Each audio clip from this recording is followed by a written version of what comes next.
মাথার উপর একটা বড় ভাই থাকা কত যে নিয়ামত, যার আছে সেই বুঝে, যার নাই সেও কিন্তু বুঝে। প্রতিটা মানুষের লাইফে কিন্তু বিপদ আসে। আল্লাহ তাআলা সবাইকে পরীক্ষার জন্য সেই বিপদগুলো দেয়, আবার সেই বিপদগুলো কিন্তু আল্লাহ তাআলা এক সময় আবার নিয়ে যায়। আর বিপদের সময় কিন্তু সত্যকারের ভালোবাসার মানুষগুলোকে চেনা যায়। যাকে ছাড়া আমার কিছুই হয় না, যাকে ছাড়া আমার কিছুই চলে না, আজকে কয়েকদিন ধরে কিন্তু তাকে ছাড়াই আমার চলতে হচ্ছে। নর্মালি আমি এতটাও কিন্তু স্ট্রং না যতটা আপনারা আমাকে দেখে বুঝতেছেন, কিন্তু বিপদের টাইমে যদি এখন আমি স্ট্রং না হই তাহলে কিন্তু আরো বেশি অবস্থা খারাপ হয়ে যাবে। আপনাদের ভাইয়া তো অসুস্থ, এই টাইমগুলোতে কিন্তু আমাকে অনেক বেশি শক্ত হতে হচ্ছে। আর আজকে তো আপনাদের ভাইয়াকে রেখে আমি নিজে একা রেডি হয়ে গেছি কিছু কেনার জন্য। আর এই তো রেডি হয়ে তাকে রেখে যেতে আমার খুবই খারাপ লাগতেছিল। সবসময় তো তার সাথেই আমি যেতাম, কিন্তু আজকে আমার একা যেতে হচ্ছে। আর আমি আজকে একা বের হয়েছি দেখে আমার ভাইয়া কিন্তু এদিক দিয়ে ফোন দিয়ে বলছে, তুই একা যাচ্ছিস কেন, আমি তোর সাথে যাব।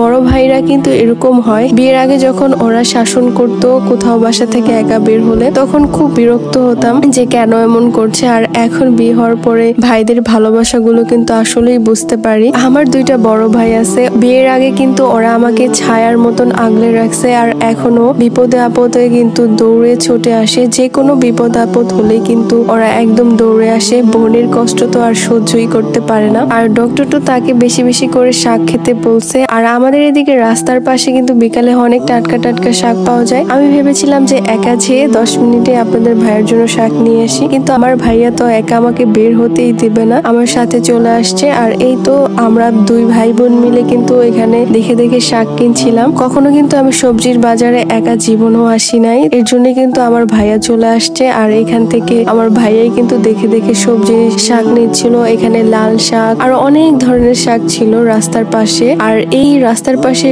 এই সবজিগুলা কিন্তু একদমই টাটকা থাকে। এখানকার সবজিগুলা শাকগুলা অনেক বেশি আপনার পিওর আর অনেক বেশি টাটকা, এর জন্য বাইরে থেকেই নিচ্ছিলাম আমরা সবকিছু দেখে দেখে। আর এই তো শাক কিনছিলাম, আরো ডিমও কিনছিলাম। আর তারপরে কিন্তু ভাই আমাকে আবার বাসায় এসে দিয়েও গিয়েছিল।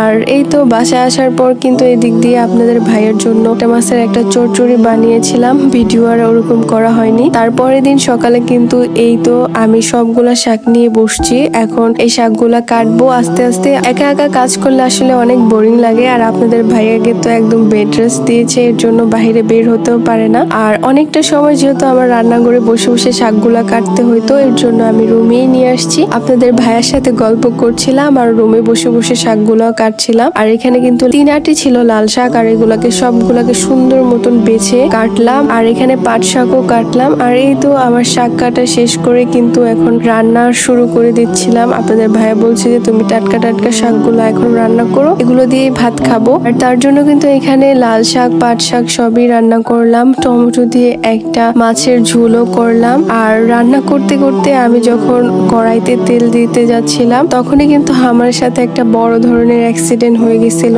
ক্যামেরাটা অন ছিল দেখেই কিন্তু আপনাদেরকে দেখাতে পাচ্ছি। আর এই তো তেল দেওয়ার পরে কিন্তু পুরা কড়াইয়ের তেলগুলা, গরম তেলগুলা আমার হাতে পড়ছে। মাত্র শুধু তেলগুলা দিছি, যদি আরো বেশি গরম তেল থাকতো তাহলে আজকে কিন্তু আমার হাতটা পুরোই শেষই হয়ে যেত, বিপদের উপর আরো বিপদ হয়ে যেত। যাই হোক, আল্লাহ তাআলা অনেক বড় বিপদ থেকে আজকে বাঁচাইছে, কারণ এখন আপনাদের ভাইয়াকে অনেক বেশি খেয়াল করতে হয়। আমার হাত পড়ে গেলে আপনাদের ভাইয়ারকে খেয়াল করতো, তখন তো দুজনেই ব্যান্ডেজ করে বিছানার উপর শুয়ে থাকতে হইতো। আর এই তো আপনাদের ভাইয়াকে কিন্তু খাওয়া দাওয়া শেষ করে এখানে বিকালবেলা আমরা দুজন আবার বসেও ছিলাম। আপনাদের ভাইয়া এখানে জাম্বুরা খাচ্ছিল আর মুভি দেখছিল। কি আর করবে, বেচারা মশারি তলে থাকতে থাকতে একদমই বোরিং হয়ে যাচ্ছিল। আর এই ছিল আমাদের আজকের ছোট একটা ব্লগ। সবাই অনেক বেশি ভালো থাকবেন।